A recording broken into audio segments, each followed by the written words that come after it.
স্বাগতম ভালোবাসার শহর প্যারিস থেকে। আজ আমরা ঘুরবো ফ্রান্সের অলিগলি। ফ্রান্স মানেই কি শিল্প, সাংস্কৃতিক আর ইতিহাসের এক অপূর্ব মিলনস্থল। আইফেল টাওয়ার ছড়িয়েও এখানে আছে সুন্দর গ্রাম আর চমৎকার সব ক্যাফে। চলুন ঘুরে দেখি ফ্রান্সের জাদুকরী কিছু মুহূর্ত। সূর্যাস্তের দৃশ্য দিয়ে শুরু করি, সূর্যাস্ত ডোবা দিয়ে শেষ। আজকের ভিডিও প্যারিসের শহর, রোমান্টিক এবং সুন্দর শহর প্যারিস। পৃথিবীর বুকে যদি ভালোবাসার কোনো শহর থাকে তবে সেটা হলো প্যারিস।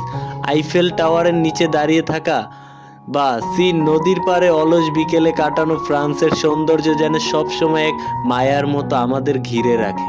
ইউরোপের সবচেয়ে বৈচিত্র্যময় দেশ কোনটি জানলে অবাক হবেন কিন্তু আপনিও। অনেকের মতে সেটিই হচ্ছে ফ্রান্স। আধুনিক শহর থেকে শুরু করে অল্পস পর্বতমালা, বরফে ঢাকা চূড়া কিংবা নীল জলের সমুদ্র সৈকত, এই একই দেশে আপনি পাবেন সব কিছু। স্বপ্ন যখন প্যারিসের আইফেল টাওয়ার থেকে শুরু করে লুভর মিউজিয়াম, ফ্রান্সের প্রতিটি কোণ যেখানে এক একটি জীবন্ত ছবি। চলুন দেখি কেন এই দেশটিকে বিশ্বর কাছে সবচেয়ে জনপ্রিয় পর্যটন কেন্দ্র বলা হয়। ইউরোপের স্বপ্নের দেশ কিন্তু এই ফ্রান্স। প্রতি বছর হাজার হাজার মানুষ এই দেশে পাড়ি জমান ভাগ্যের চাকা ঘোরাতে। কিন্তু কেমন এই দেশের জীবন, প্রবাসীরা এখানে কি কাজ করে থাকে, আর ফার্সি মানুষরাই বা কেমন, আজকের আমাদের এই ছোট্ট একটি ভিডিওতে আপনাদের কাছে তুলে ধরবো। ফ্রান্স, প্যারিসের আইফেল টাওয়ার, সব কিছু থাকবে একটা ভিডিওতে।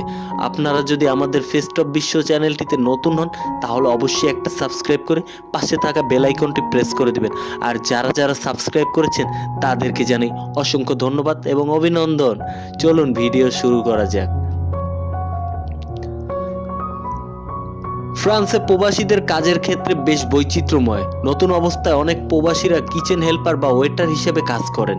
এখানে কঠোর পরিশ্রম হলেও আয়ের সুযোগ ভালো। উবার, হটস বা ডেলিভারিতে বর্তমানে অনেক বাংলাদেশি বা দক্ষিণ এশিয়ার তরুণ কাজ করছে। প্যারিসের বাইরের গ্রাম অঞ্চলে প্রচুর প্রবাসী আঙুর ফল বা বাগানের কাজ করেন। যারা ফার্সি ভাষা ভালো জানেন এবং দক্ষ, তারা অফিস বা আইটি সেক্টরে ভালো অবস্থানে কাজ করেন। ফরাসিরা কেমন, তারা তাদের ভাষা বা সাংস্কৃতিক নিয়ে খুব গর্বিত। ফ্রান্সে ম্যানজোর শুভ সকাল, ম্যারেন্সি ধন্যবাদ বলাটা অভ্যাসের একটি অংশ। আপনি যদি তাদের নম্রভাবে কথা বলেন তাদের সাথে, তারা আপনার সাথে খুবই আন্তরিক ব্যবহার করবে। তারা কাজ এবং ব্যক্তিগত জীবনের ভারসাম্যকে খুব গুরুত্ব দেয়। ছুটির দিনে তারা কাজ করতে পছন্দ করে না। ফরাসিরা